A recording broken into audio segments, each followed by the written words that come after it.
Welcome to our small business webinar series. Today's session is building an impact people development strategy. I'm Molly Heffernan, Director of Marketing at the Tory Burch Foundation. And I just couldn't be more excited to be here today because we have Chelsea C. Williams on. And Chelsea is not only a 2022 Tory Burch Fellow, workplace educator, founder and CEO of Reimagine Talent. But before founding Reimagine Talent, Chelsea spent a decade in human resources on Wall Street. I'm sure you have a lot of things to share, Chelsea. After Chelsea's presentation, we're going to have plenty of time for Q&A. So make sure to use the Q&A box for your questions and use the chat for all of the fun community building, answering questions that Chelsea may have for you. Just do all of the good community building in the chat, but put those questions in the Q&A box because lots of you have questions and we want to get through as many as we can. A couple of reminders. Today's session will be recorded. You will get a link to it after. And when you are in that chat, select everyone from the drop down so you can talk to the whole group today. So with that, Chelsea, I'm going to hand it over to you and let you take it away. Well, thank you so much, Molly. And I have to start by just saying how grateful I am to the Tory Burch Foundation. This is such a special moment for me. I've literally been like on my toes, excited to be here to serve a community that has given me so much. So my desire for each and every person who's here today is to help you gain some confidence, some clarity, and hopefully some connections that can support you in building a strong people strategy. So without further ado, we will go ahead and get into it. I will tell you in true Chelsea style, this will be engaging. We'll be using some features like polling and asking you to respond in the chat, just as a way to get you thinking, reflective, and hopefully taking action. So let's get into it. So today we are talking about how to build a impactful people development strategy. And I don't think there is a more important time to talk people than now. With everything that's going around in the world, that's an understatement. This concept of investing in supporting and empowering people is so important. And so we're really going to take the time to think and understand how our ability to focus on people is the way that we can build our businesses to the next level of impact.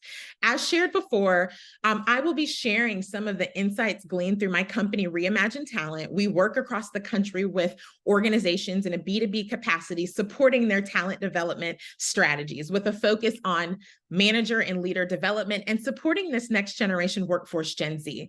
So I come to this conversation as a practitioner and as a facilitator of the work, but also someone who's deeply passionate about the intersection of people and business.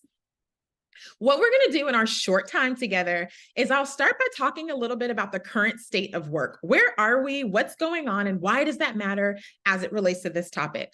We'll talk a little bit about 24, put a pulse on what's likely to be emerging topics and insights that are going to be important to you as you think about your people. And then we'll end with some action planning that I'm hopeful helps you in this moment reflect on where you are and where you desire to go. There are two messages that I have to start with to get us warmed up. There's some things that have become very clear to me this year. First is leading and managing teams is a contact sport. So that means you have to get in the game. And I wish there was a way that we could lead and manage people without having to get proximate, but that's just not a reality. And so I'm going to encourage us as we go through this content today to think about the places where we need to be more proximate with our team members, whether they're full-time or contractor short-term, or we've got a vision to have them long-term. Our proximity to them, our closeness to them matters, particularly in the early stages of building our businesses. Point number 2, what worked then won't work now. I want you to open your head and heart to an evolved workforce, workplace, and marketplace. Even in this very year, we have seen significant shifts that have impacted particularly this country that we live in and the globe at large. And so I want us to understand, so often people say, I wish that we could go back to the way that things were. I liked it when I first started off in my career.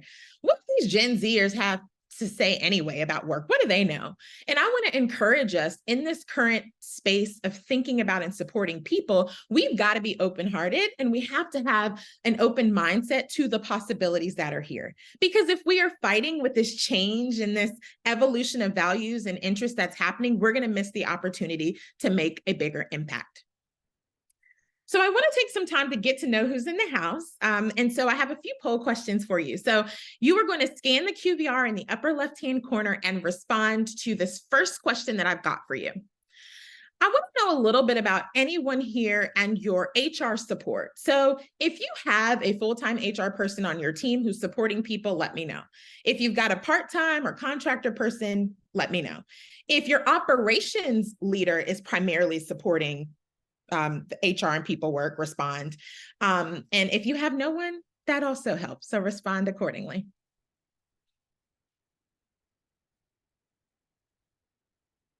All right, 5 seconds on the pulse. It's shifting and moving. So we have to get it in order.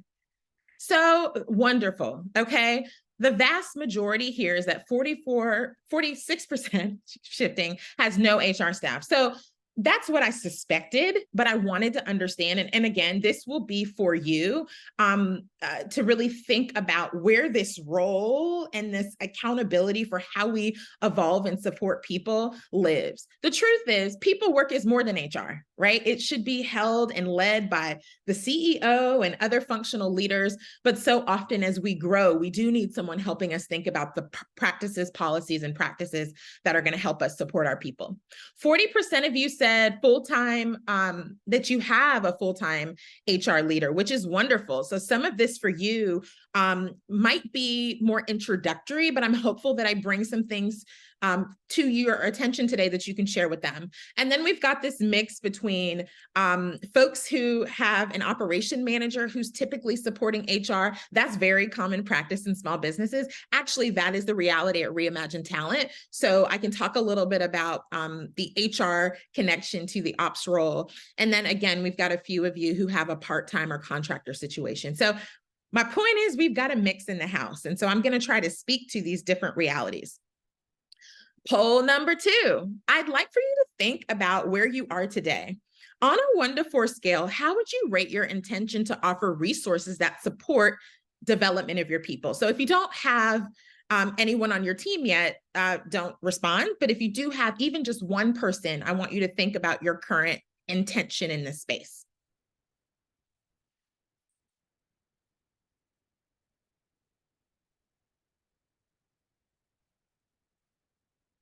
Amazing. Amazing. This is great.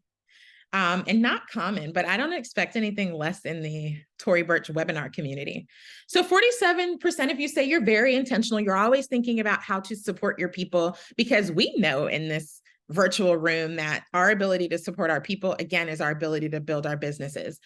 33% of you say you're somewhat intentional. So I'm hopeful that there's going to be some insights that you can act on after the session.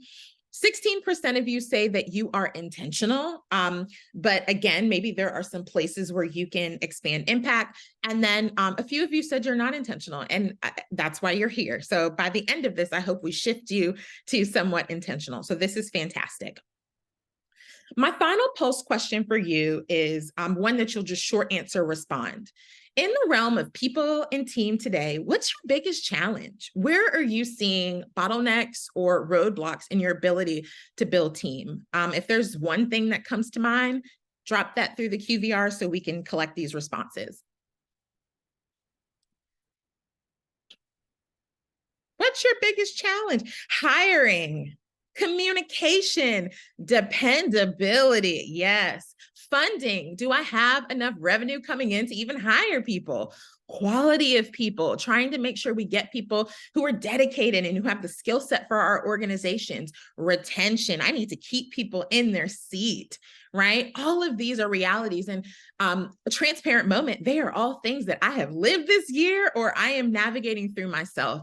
And so I thank you for this space of vulnerability about where your organization is.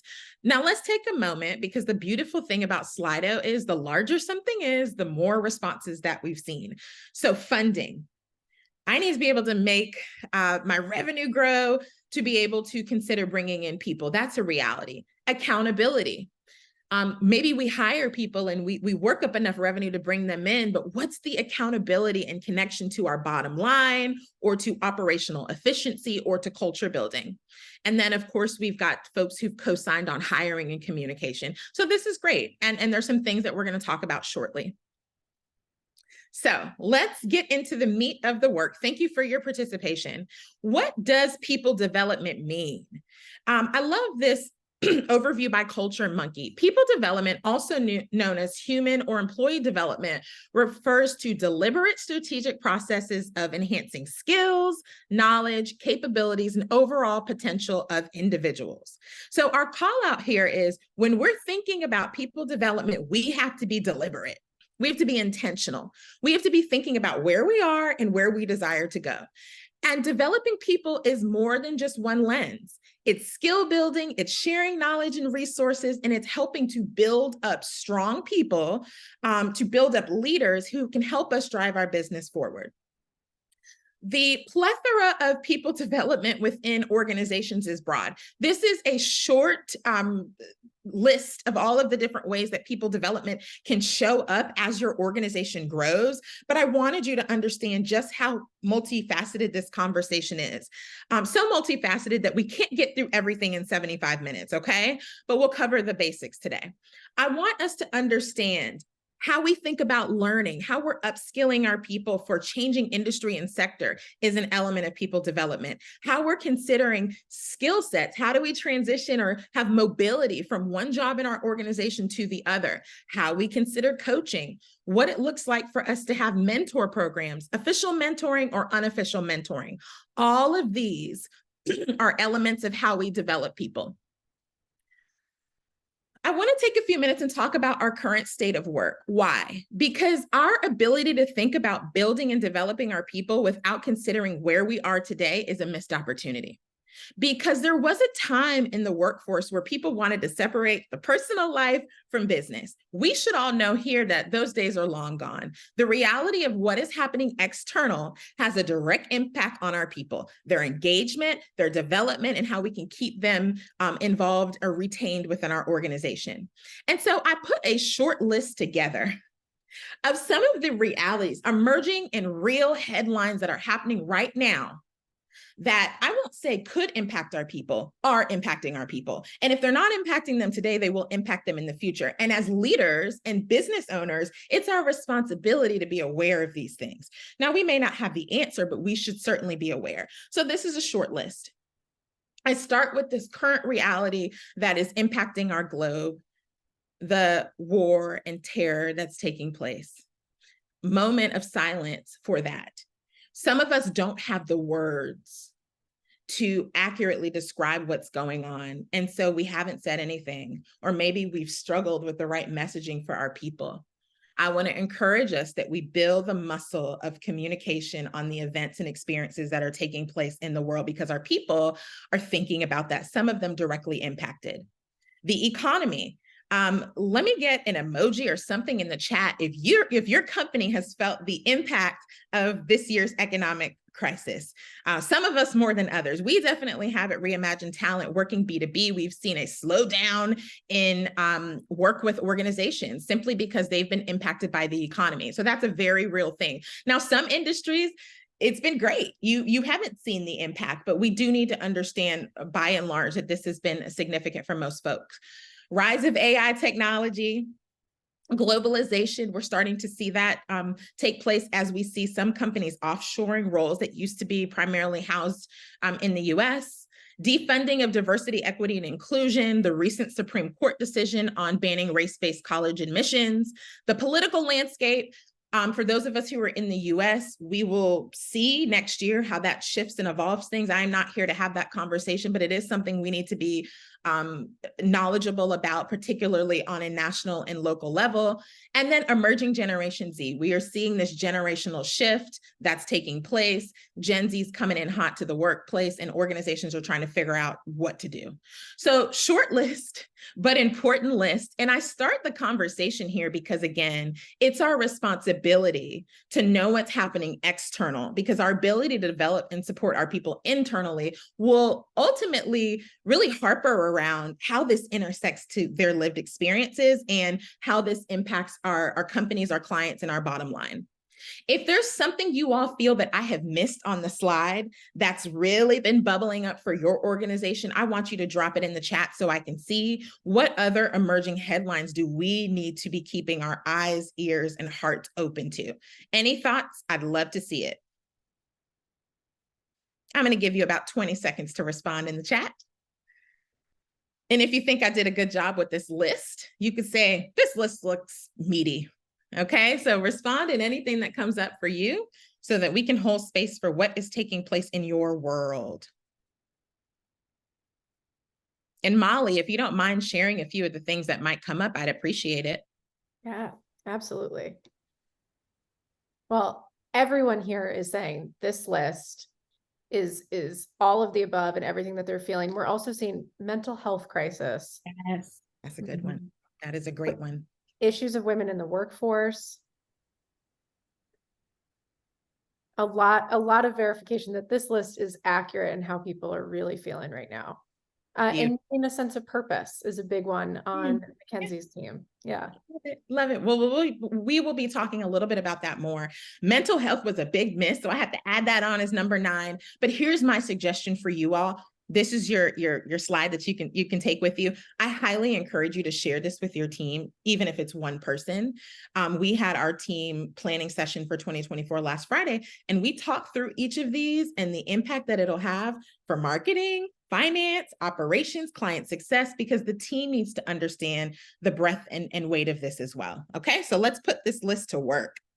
So there's something that I started the conversation with that I want to drill in for us to set our minds and hearts on before we get into the tangible, practical piece. There is a direct connection between how we grow as leaders and how we support the development of our people.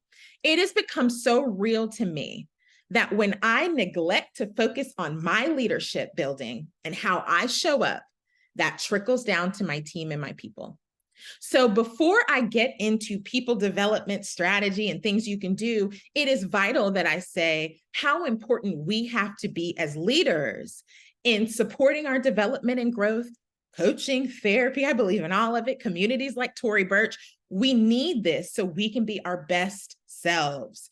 So this framework by the Center of Creative Leadership in Greensboro, North Carolina, talks through how leadership happens.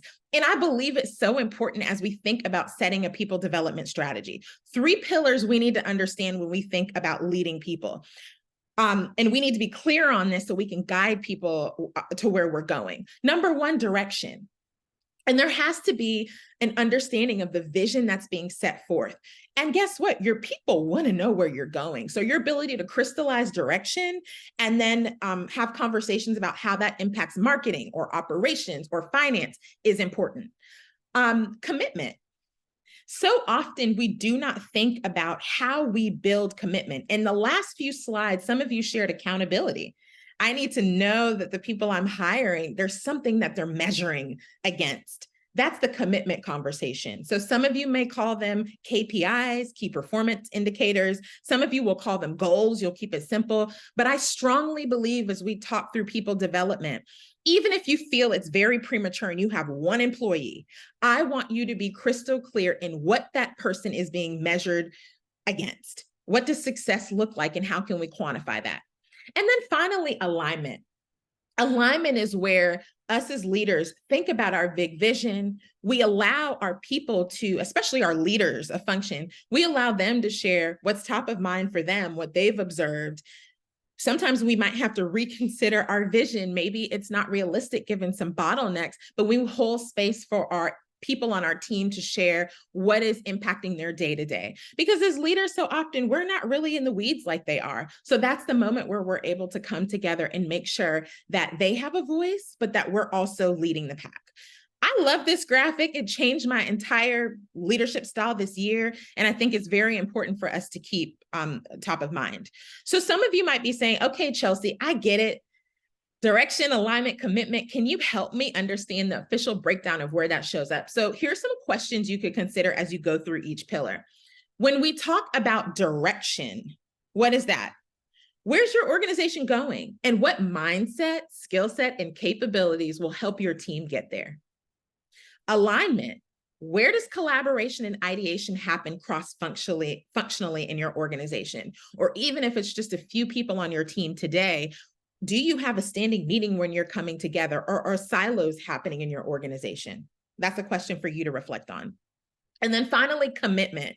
In what ways are your team members accountable for their impact? Again, when they do well, what is the reward or recognition? Are you clear at the end of 6 months or a year, whatever your cadence is for evaluating your work, your revenue, and your client satisfaction? What is the measure? Because if people are just doing the job and there's no KPI or goal that we've set, it's hard to keep them committed.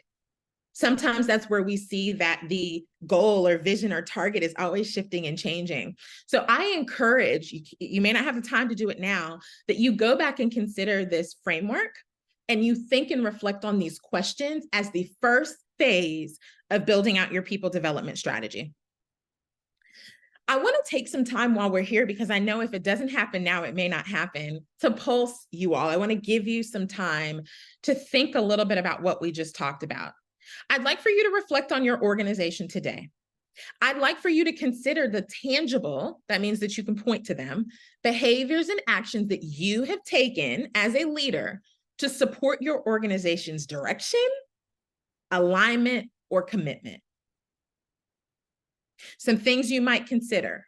What's working well today? What have you set up that's helping to support your connection and vision? What are some of the challenges and barriers? I'm going to give you 3 minutes of silence to write these things down or denote them, and then we are going to talk about it.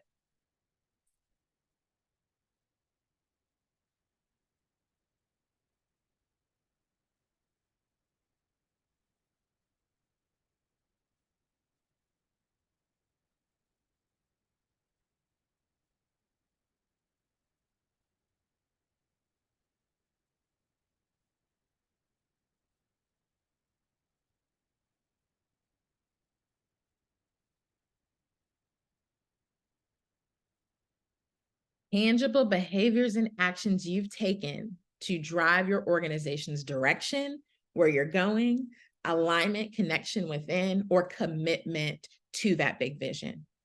And for those of you who move quickly, because I know this group, I would like for you to share any major takeaways that you thought or processed in the chat. Let's take a moment to celebrate wins, or even if there's something that's a challenge, I think it's important to vocalize it. So share any big takeaway that you might have in the chat.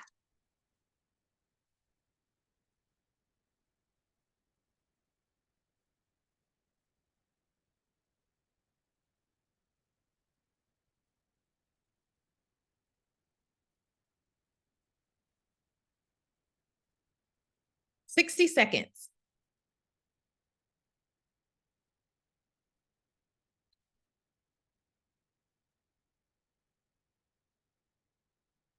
All right. Molly, are we seeing a few things that we might share? We are. Big theme here is team building. Yeah. Lots of people investing in, whether it's doing corporate retreats. We have somebody who has organized playing paintball, office fantasy football, getting everybody rallied around something. Also seeing here, Chelsea, lots of people talking about clear, measurable goals and including people at all levels in the process. My heart is just smiling. And particularly that last piece around clear, measurable goals and including others in the process. I had an aha moment at the beginning of this year, really having to look at myself in the mirror as a leader of a fast-growing company and say, you know what? I will not hire another person again until I am clear about what they are coming in to do and that it connects to our big vision. Now, of course, we might have to shift that vision, but the point is people need clarity at the moment that they are hired. Sometimes it's hard for us as startups because we're trying to figure it out, but they need something to be able to measure up against as we go through time. So I love that.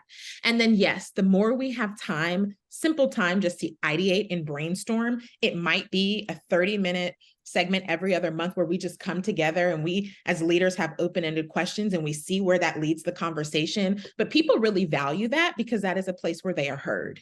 And there is not a person who does not want to be heard at work. Okay. So love it, love it, love it. And we will continue now to build off of that. Let's have a conversation around today's workplace because it is not yesterday's workplace. I want to know from you all, what do you believe employees desire in a workplace today? Share anything high level that comes to your mind. What are people desiring as they say yes to an organization? 30 seconds.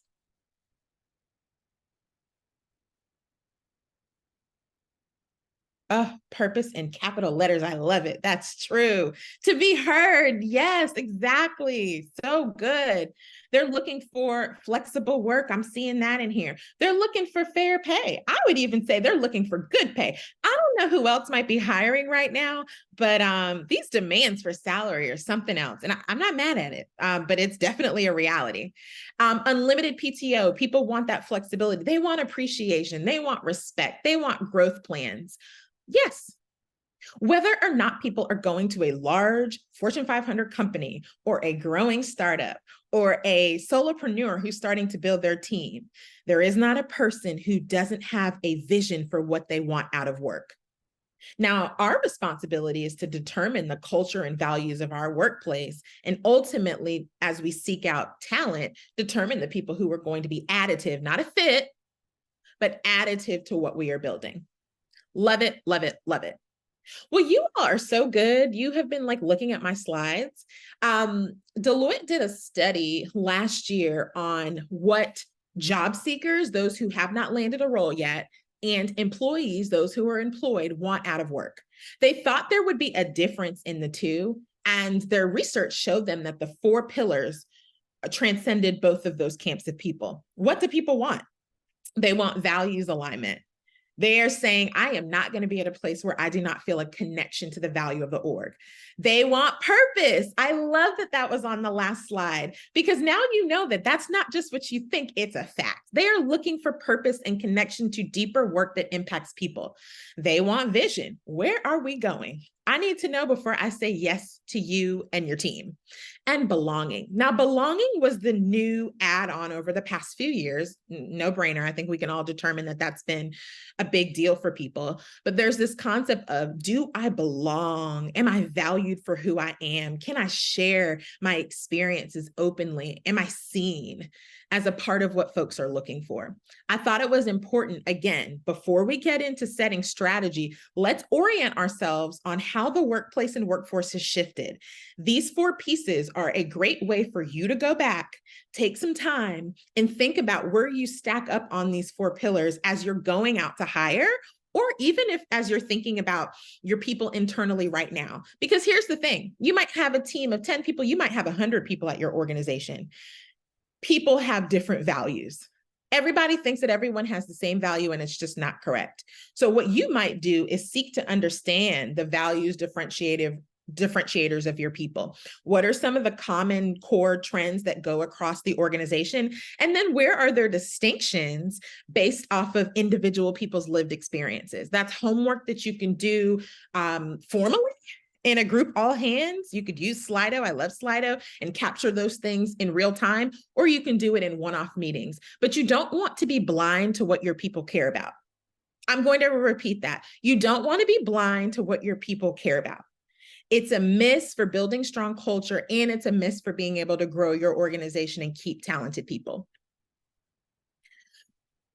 People are leaving jobs. You've probably heard the stat. 50% of people don't leave their jobs, they leave their managers. That's a big thing that comes up. So I wanted, before we talk about some practical people development, to talk about the reasons why we're not even able to develop people, some barriers to creating healthy culture. Now, this list may not be surprising to you. I would say it's elevated in heightened in a post-COVID world and with the social injustice and unrest that we are navigating through. So here are the 5 pillars of why people leave their jobs, why they leave their managers. Number 1, poor leadership. Toxic culture, no direction from the top, micromanaging. I know no one here does that. Certainly nobody at the Tory Burch webinar, but it's a reality.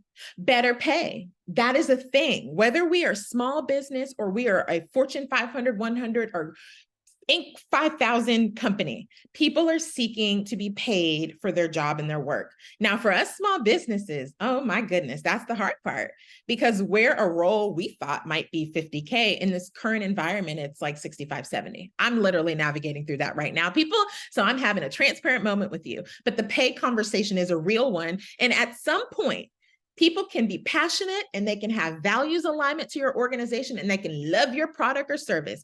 But if they can't pay their bills, or if they feel that they have been taken advantage of, they're going to leave. And so we have to understand that. Another big reality, work-life balance. People are asking themselves the question, am I living my life the way that I want to live it? Am I spending the time with my loved ones that I desire? And this is the one that I think it's a harder one, because sometimes you don't do anything wrong and someone just says, you know what, I need more time with my child, or I need to be a caregiver for some time, or I've been impacted by a loss in my family and I just need to reorient myself. And it can feel really hard as a leader, because you're like, well, I did all the great things and they've still chosen something different. But this is just people having agency about their lives. And we do have to be open and understanding to that reality. By the way, I went through that a month ago, so I'm still processing it, but it's a real part of life. Poor company culture. This ties into leadership, but remember, culture is made up of people and their experiences. One person can impact culture, but culture is built through individual people, practices, behaviors, and how things are done. And then finally, professional development. There is a heightened degree of people who know now and who desire now growth at work. No, it's not that I have to go get the full MBA or the master's degree. Sometimes it's just the ability to attend a conference that's meaningful for me, to be able to have access to webinars like Tory Burch. And so we'll talk a little bit about that and how we can consider expanding some of these things that are the reality into how we build people's strategy. Okay. And let me know in the chat, is this list surprising to you, or is it pretty spot on with what you've seen or what you've heard? Might you be as bold as to say one of these areas where you've struggled with? I think that being transparent can be helpful in our leadership journey.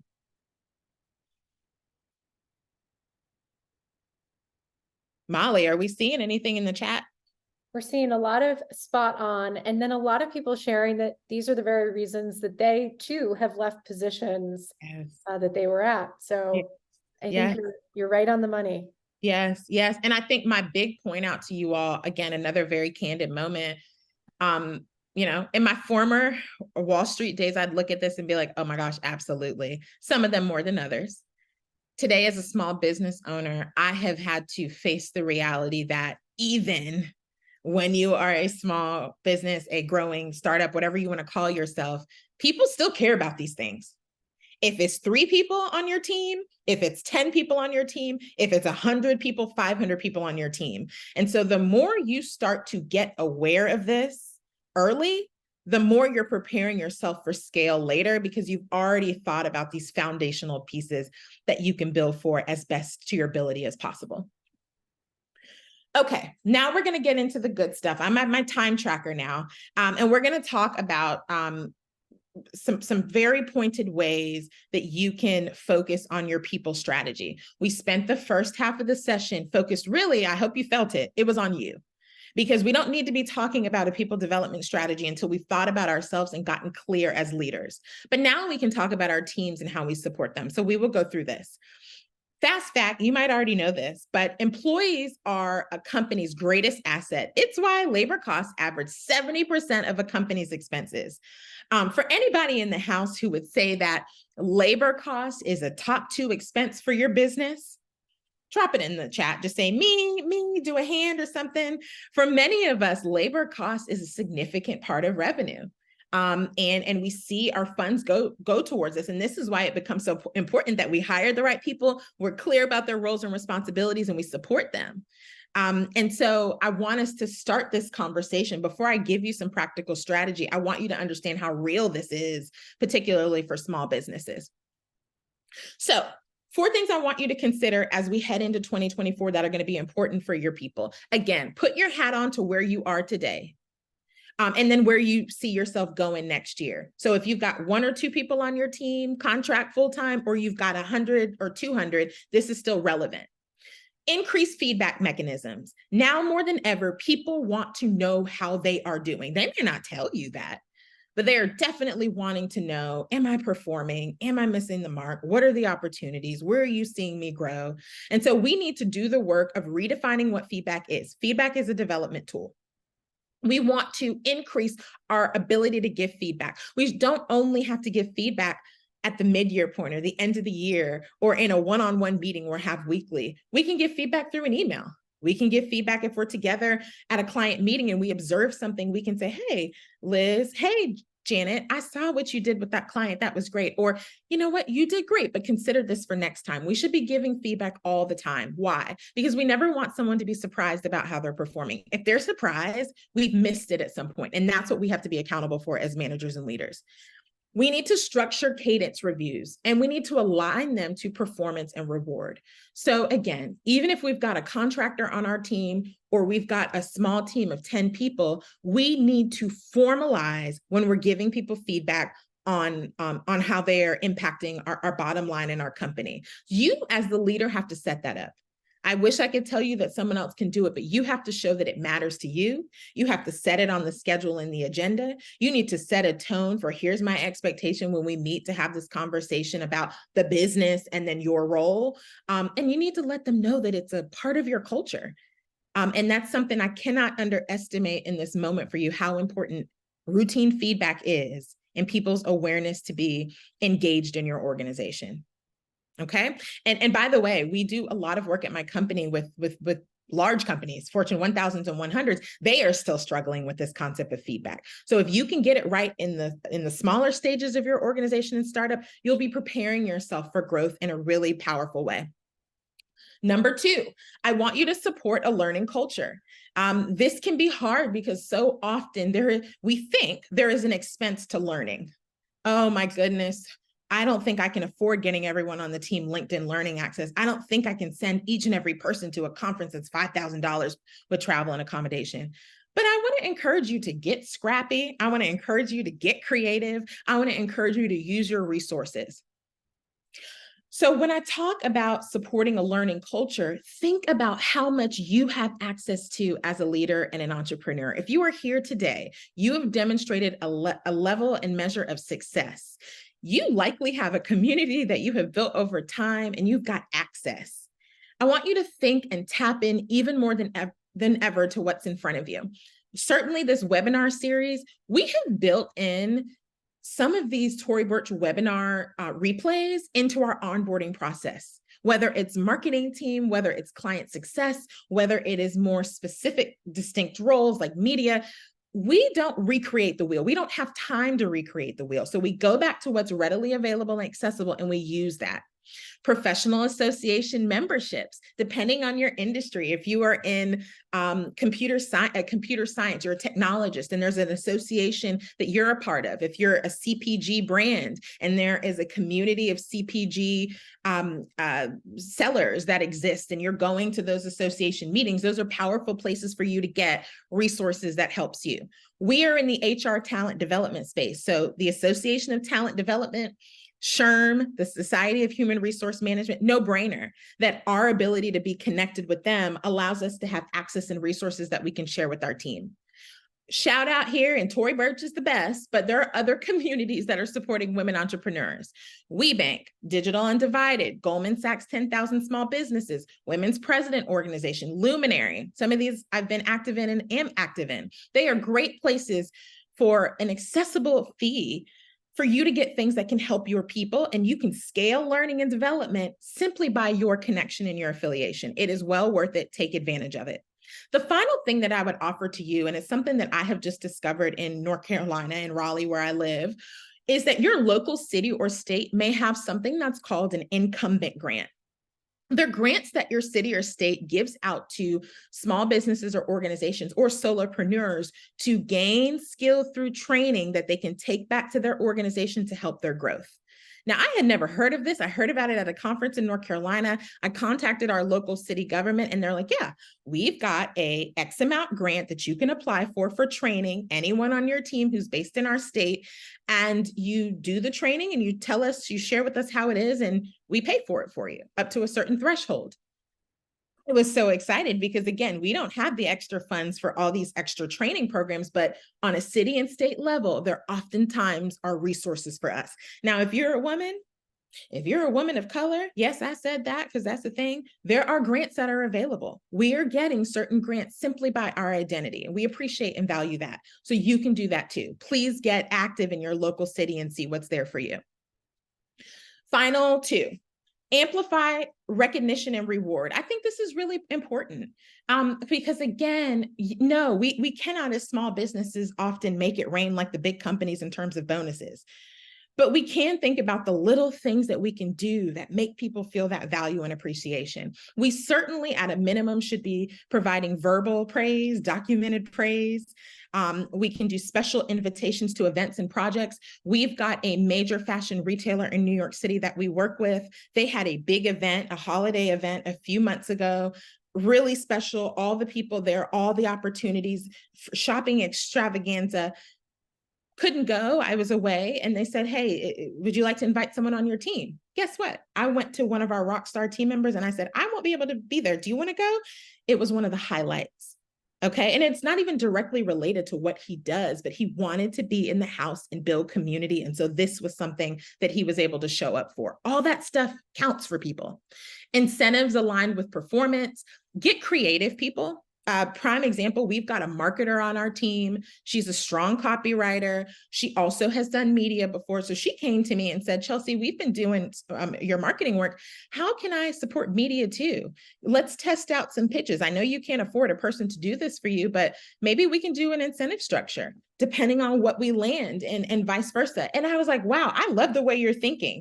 And so think about all the ways you can have one person do several parts of your business, and then you can create incentive based off of impact and where you land and yield opportunity.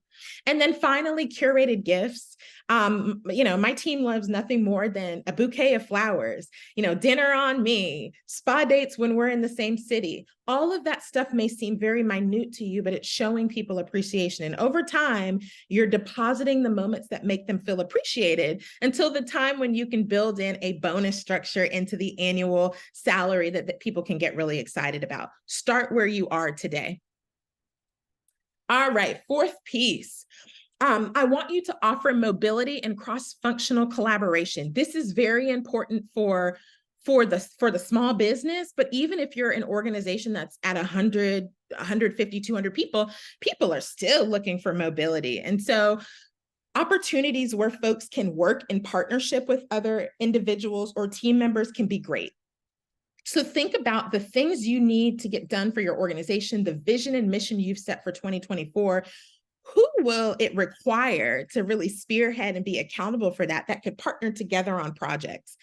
We tested that out this year. Our client success manager was setting the strategy for 2024 based off of how this year went. And there were some gaps around marketing and communication with our clients. So she worked with our marketing lead and they co-collaborated on our plan. That's going to be what we implement in 24. I loved it because I didn't have to be a part of it. They got to do what they do well. And then I got a chance to listen and ask questions. And they loved building the bridge with each other. Encouraging that is healthy for our growing organizations. And it's developing people and their connections and their networks along the way. The final thing I would say on this is share hiring plans with your team. Sometimes when we're in the world of CEO, we're doing all the things and we're like, oh, I need to find someone for this role. And we don't go to our team. It's the weirdest thing. Maybe because we feel that they're busy, or maybe because we don't feel that they know. That's a real thing.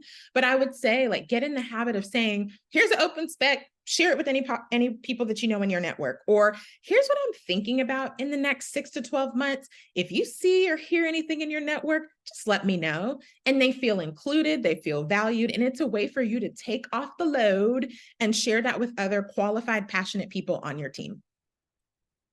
So those are my top 4 that I wanted to share with you all as you think through what's ahead. Now, I call them trends because they are places that we've already seen more communication this year, but they're places that are going to be even more important given how organizations are shifting and changing. So I want to hear from you in this moment. I shared 4 different trend opportunities, and I want to know what's kind of connecting with you, or where do you think is the place for greatest impact at your org today? Is it mobility and cross-functional collaboration? Drop a 4 in the chat. Is it amplifying recognition and reward? Drop a 3. I need to think a little bit more about how I celebrate my people. Is it building a learning culture? Drop a 2. Or is it feedback? I need to give better feedback and make that a part of our culture. Drop a 1. I'd love, and this is not, I'm not quizzing you to test you on it, but I want to just know what was really speaking to you as we went through. So drop it in the chat. 1 for feedback, 2 for learning, 3 for recognition and reward, or 4 for mobility and cross-functional projects. I'm going to give you 30 seconds to respond, and then we will move on.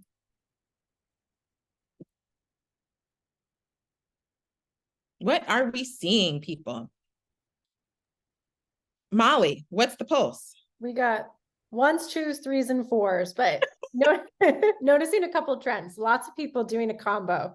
Yeah. 2 and 3 as a big pairing for folks, and 1 and 4 as one of the. Oh, wow. That's so good. Yeah, let me leave it to the Tory Burch community to not have just 1, it's a few, because we're such ambitious people in this house. I love it. I love it. I love it. Okay, now we are at the end, and I'm going to say this. We are going to be preparing for Q&A soon. So if you've got questions, go ahead and start using that Q&A feature so we can talk about it. I'm going to quickly go through this strategy marker. I'm going to share some resources my team has curated just for you, and then we're going to spend the rest of the time on Q&A. So I love this. This is where we take all the goodness from the last few slides and we drill it down back to us on what we need to do. And it's really reorienting us on what we talked about. So some things that I want you to do post-session: reflect on and then write down the tangible engagement and development resources that you offer your team today. It needs to be clear for you. If you're like hubba, hubba, hubba, hubba, and you don't know, that means you haven't built that in enough as a culture differentiator for your org. So I want you to do that first. What are you offering already that's great? Celebrate that, amplify that. Number 2, I want you to audit your current organization chart, or if it's a person, or if it's self. Assess engagement, productivity, performance, and values. Where do your people stack up today? Now, if you are a larger organization with an HR team, they're likely already doing that. But for us high growth small businesses and startups, we really need to know where things are moving and working amongst our team so we can think about what's next. I want you to determine the role gaps you have today and what you will need within the next 6, 12, and 24 months. Let me share this with you all. Get ready for your upgrade before you think you need it. Because guess what? If you show up at one conference and you connect with the right person, they can offer you an opportunity that you would love. But here's my question for you. Are you ready? Do you have the team ready to ensure that you can scale to the next level and not put yourself in stress? Because stress isn't cute. So we want to plan well for what's ahead. So you might add this to your org chart. You might have a little section at the bottom that says like prospective roles. So you're always visualizing and talking this through with your team. That's what we do, and it works. Finally, ensure you have set your OKRs or your KPIs, your goals for core roles at your organization and align them to your org strategy. We did this in Q2 of this year. We had people in roles. Of course, they knew what they were doing, but we had not drilled it down to what success looks like. And so we worked on that. We collaborated on that. I did not do it. It was co-collaborated and decided. And now that is the part and the heartbeat of how we work as a team. So you want to consider that. Sometimes you'll feel that certain roles are hard to do this in. So a lot of times people will say, Chelsea, how are you measuring an operation or an admin role to determine their impact? That might be different than client success or marketing, where you can have more quantitative pieces. There is a quantitative piece for everything. What we ended up doing for operations and my chief of staff is like, if you can save me 5 hours in the week in my calendar, If we delegate things to other people, we determine this meeting's not necessary, you step up and take it, things like that are a win. You mean to tell me I can get 20 hours back at the end of the month? Game. Love it. Excelled. Awesome, right? Those are the things you can start to think through and ideate on that can help and support your leadership and certainly your teams. All of those are fair game for development. So I'm going to ask you, because we cannot do it all in our time, sit down, process, think through this. And then I want you to make sure that there's an element of this conversation. You go back and communicate with your team. You might start by sharing with them what's happening in the world and have a dialogue about it and how that's impacting them. And then talk a little bit about their values. Then you might end with some action steps, 2 to 3 that you want them to take to crystallize before the end of the year. Vital, vital, vital. Okay. There are some resources that I love. Tory Burch will just never get off the list because I just love the foundation. But here are some tools that Molly said, thank you. Here are some tools that I think are so great and easily accessible that we can be using. You know, Tory Burch Foundation, obviously, I've said that a million times. LinkedIn has been great. Professional associations, I've got 2 that are relevant to me. You've got to determine the ones that are relevant to you. YouTube, there's so much data and insights on YouTube and content on YouTube that you can build into onboarding, that you can build in to team offsites and retreats. Use them. Most of the time we do pre-work and post-work for conferences, summits, or team meetings. We use YouTube as a place to center people. Asana, or a project management tool that keeps everyone integrated for cross-functional work and projects, that's vital, okay? And then Loom. I need somebody to shout out if your team or organization use Loom and it is serving its purpose well for you. Just tell me in the chat. I cannot be the only one who loves Loom. Loom is a video resource that you can use to communicate and collaborate with folks, and you get the beauty of a voiceover and the ability to like add questions into something someone's talking over. For team ideation, brainstorming, and development, it has been golden, and it is free 99 as of now. And so those are things that I would just offer for you as tools and resources if you don't leverage them already. Molly, did I get any Loom love in the chat? Anybody like Loom? Renee is on Loom for hours a day. We have lots of people who love Loom. And then someone else saying that they now use Zoom clips for their internal videos, and it's gold. So, okay, well, Zoom clips, I need to check that out and add that to the list. So thank you, thank you, thank you, thank you, thank you. All right, folks. It's the time you've been waiting for. We're going to get ready to go into Q&A, but before we do, I have got some offers for you. My fabulous colleague, Kezia, and I worked on 2 things that we'd like to offer to this community. The first are white papers. This summer, our organization went through one of the most transformative opportunities we had. We took all the case studies, scenarios, data from our work with clients that we could share, and all of the insights and resources we gleaned from our facilitator community, and we put 2 white papers together that are relevant. The first one, Leading and Managing Multi-Generational Teams, What You Need to Know Today. And the second one, What Employers Need to Know About Emerging Generation Z, because again, they are coming in extra hot. So if you are interested in these 2 white papers, the Tory Burch team is sharing the link in the chat, and they will share it in an email preceding this session. It's free. You just sign up and you get it downloaded directly to your emails. Take advantage and share it with those who might benefit. Number 2, and this I'm very excited about. I do not typically work with organizations, smaller organizations in this standpoint. Typically, we work with larger groups, but there has been a growing interest in evolving this talent development support and strategy for organizations. So if this was just the icing on the cake for you, and you really want to think about how to drive your people and talent strategy forward, I am offering VIP sessions only for the Tory Burch community. They'll be offered through the Q4 into next year. So if this is something that was beneficial and you see an opportunity to continue to help crystallize organization specific your vision, I welcome you. Again, we're dropping the link in the chat to check out a little bit about the offer, and email me if you have any questions, because we will be locking in our partners over the next few months. All right, time for Q&A. Let's get to it, Molly. All right, we're going to dive right in. So there was a great question submitted by someone on today. What are successful strategies for engaging my employees who maybe leave tasks undone, but I want to do this with compassion and correction? Ooh. Ooh. So the question is around feedback and accountability. Mhm.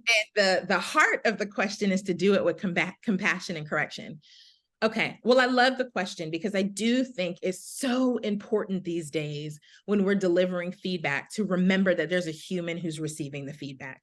And it's the hardest piece because sometimes we are so frustrated, yet we need to contain ourselves as leaders to deliver in a way that empowers and not builds people, makes people not feel that they can actually move forward and take action. So I think what's important, and I've started doing that this year, when we get feedback on what's not working, let's talk about the bigger impact.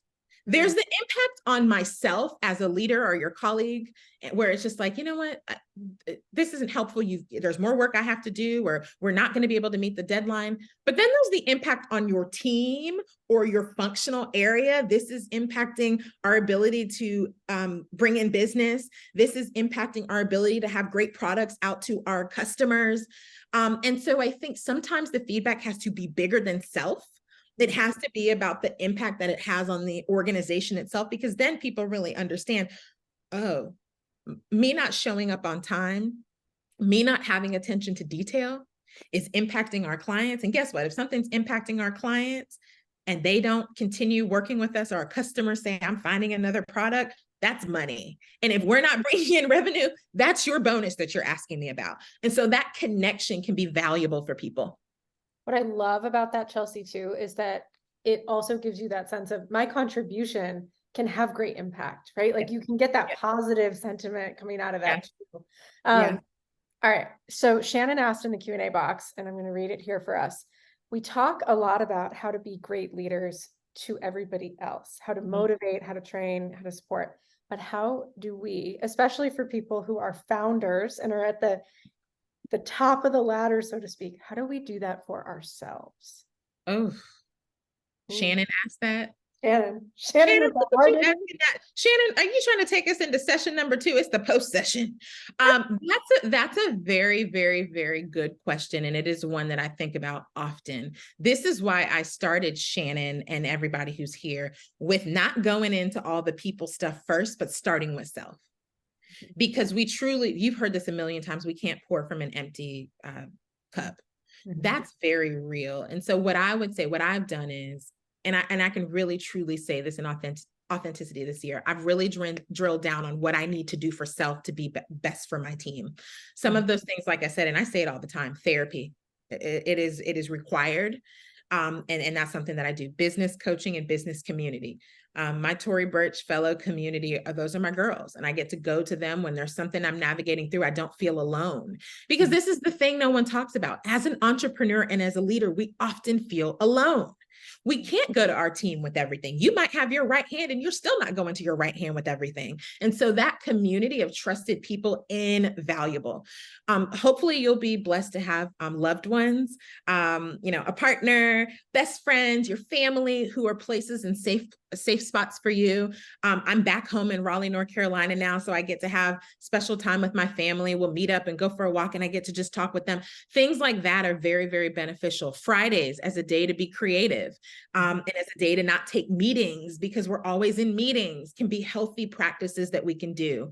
And so that's a short list of things that I do that have really helped me. But the big thing here is you have to take this just as seriously as you would bringing on a new team member or completing something for a customer or client. It has to be something you prioritize. Yeah, absolutely. No, I would love to end there. And I know that the team is telling me that we're on time, but you said one thing in the middle of your presentation about hiring and bringing people on. You said we don't hire for fit, but we hire for add. And I just wanted to bring it back and give you a little space on that one to just hammer that message home for everybody, because it's a really important one. I'd love to. This is a hard one. I literally, I will tell you all in candor, September kicked my butt, people wise.